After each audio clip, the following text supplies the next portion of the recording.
اعوذ باللہ من الشیطان الرجیم بسم اللہ الرحمن الرحیم اللہم صلی علی سیدنا مولانا محمد وبارک وسلم صلاۃ والسلام علیک یا رسول اللہ صلی اللہ تعالی علی محمد صلی اللہ تعالی علیہ وسلم۔ ذی الحجہ کی 4 تاریخ کو ہم کیا پڑھیں؟ تو ذی الحجہ کی جو 4 تاریخ ہے اس میں رب تبارک و تعالیٰ کی عبادت کس طریقے سے کرنی ہے، اس کے لیے یہ ویڈیو آپ لوگوں کے لیے حاضر ہے۔ سب سے پہلے آپ لوگوں نے کیا کرنا ہے کہ اپنی فرض نمازوں کو نہیں چھوڑنا ہے، فرض نمازیں برابر پڑھنی ہے۔ دوسری چیز، کم سے کم 1 دن کی قضا نماز آپ کو ضرور پڑھنی ہے، یعنی کہ 1 دن کی ظہر قضا، عصر قضا، مغرب، عشاء، ساری جو نمازیں قضا ہیں وہ ضرور ادا کرنی ہے۔ کم از کم 1 دن کی تو آپ قضا نماز اپنی مکمل ضرور کریں۔ اس کے بعد آپ نے کیا کرنا ہے، جب بھی آپ نماز کے لیے وضو بنائیں، ٹھیک ہے، تو آپ کیا کریں کہ تحت الوضو 2 رکعت نماز تحت الوضو ضرور پڑھیں۔ جب بھی آپ کیا کریں، آپ ظہر کے لیے وضو بنا رہی ہیں تو ضرور پڑھیں، آپ عصر کے لیے وضو بنا رہی ہیں، آپ مغرب کے لیے بنا رہی ہیں، ٹھیک ہے، تو 2 رکعت نماز تحت الوضو جو ہے آپ ضرور پڑھیں۔ تو کیا ہے کہ مسلم شریف میں ہے کہ نبی اکرم نور مجسم صلی اللہ علیہ وسلم نے فرمایا کہ جو شخص وضو کرے اور اچھا وضو کرے اور ظاہر اور باطن سے جو ہے متوجہ ہو کر 2 رکعت نماز تحت الوضو پڑھے، اس کے لیے جنت واجب ہو جاتی ہے۔ سبحان اللہ، یہ اس نفل نماز کی فضیلت ہے۔ دیکھیں، فجر کے وقت شروع ہونے سے آپ کو اس نماز کو نہیں پڑھنا، فجر کے وقت آپ نہیں پڑھیں گی۔ اس کے بعد اگر آپ ظہر کے لیے وضو بنائیں، تب آپ پہلے 2 رکعت نماز تحت الوضو پڑھ لیں، پھر آپ جو ہے ظہر پڑھ سکتی ہیں۔ ایسے جب آپ نے عصر کے لیے وضو بنایا، اگر وہ وقت تنگی کا نہیں ہے، آپ نے جو ہے وضو بنایا عصر پڑھنے کے لیے، 2 رکعت نماز آپ نے پہلے تحت الوضو پڑھ لی، پھر آپ نے کیا کیا، عصر کی نماز پڑھ لی، ٹھیک ہے۔ مغرب کے وقت میں جب تک مغرب کی نماز نہ پڑھ لیں، اس سے پہلے آپ نے کچھ نہیں پڑھنا ہے۔ مغرب کی نماز پڑھنے کے بعد آپ چاہیں تو جو میں آگے کی نماز بتا رہی ہوں وہ پڑھ سکتی ہیں۔ عشاء کا وضو کریں گی تو عشاء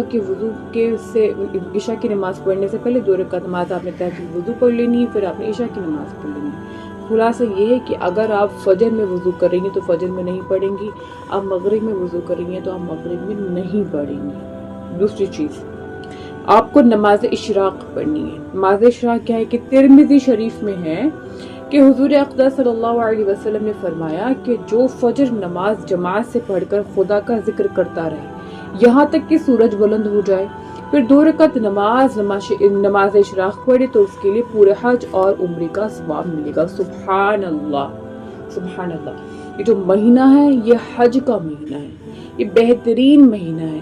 تو اگر کوئی ایسا ہے بھائی جو حج کے لیے نہیں جا پایا ہے کہ اور بھی ہے، ٹھیک ہے، اور بھی وجوہات ہیں، تو ہم لوگ اگر ایک حج اور عمرے کا ثواب پانا چاہیں اس مقدس مہینے میں، جس میں ہر ایک نیکی کا جو ہے ثواب جو ہے 700 گنا بڑھا کر دیا جاتا ہے، اس میں ہمیں نماز اشراق ضرور پڑھنی چاہیے۔ ہمیں پڑھنی کب ہے؟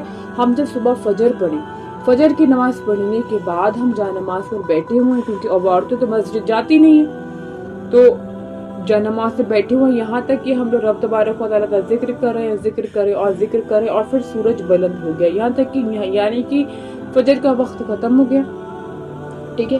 اس کے 20 منٹ کے بعد جو ہے سورج بلند ہو جائے، جب سورج نکل آئے تو آپ نے کیا کرنا ہے، 2 رکعت نماز اشراق پڑھنی ہے۔ نفل نماز ہے، نیت کرتی 2 رکعت نماز اشراق، واسطے اللہ تعالیٰ کے رخ میرے طرف کعبہ شریف کے، اللہ اکبر۔ جو اس کو ایک اچھی عقیدت کے ساتھ پڑھے اس کو حج اور عمرے کا ثواب ملے گا۔ سبحان اللہ، تو اس کو ضرور پڑھنا ہے۔ اس کے بعد آپ نے کیا پڑھنا ہے، نماز چاشت پڑھنی ہے۔ چاشت کی نماز مستحب ہے سب سے پہلے، ٹھیک ہے، یعنی کہ شریعت کو پسند ہے۔ کم از کم 2 اور زیادہ سے زیادہ 12 رکعتیں ہم چاہیں تو پڑھ سکتے ہیں، کم سے کم 2 رکعتیں، اور آپ چاہیں تو 4 پڑھ لیں، آپ چاہیں تو 8 پڑھ لیں، آپ چاہیں تو 12 پڑھ لیں، جتنی آپ کی گنجائش ہے پڑھنے کا ہے۔ کیونکہ بھائی ترمذی اور ابن ماجہ میں ہے کہ حضور اکرم صلی اللہ علیہ وسلم نے فرمایا جو چاشت کی 2 رکعتوں کی جو ہے محافظت کرے اس کے گناہ بخش دیے جائیں گے، اگرچہ سمندر کے جھاگ کے برابر کیوں نہ ہو۔ سمجھ رہے ہیں؟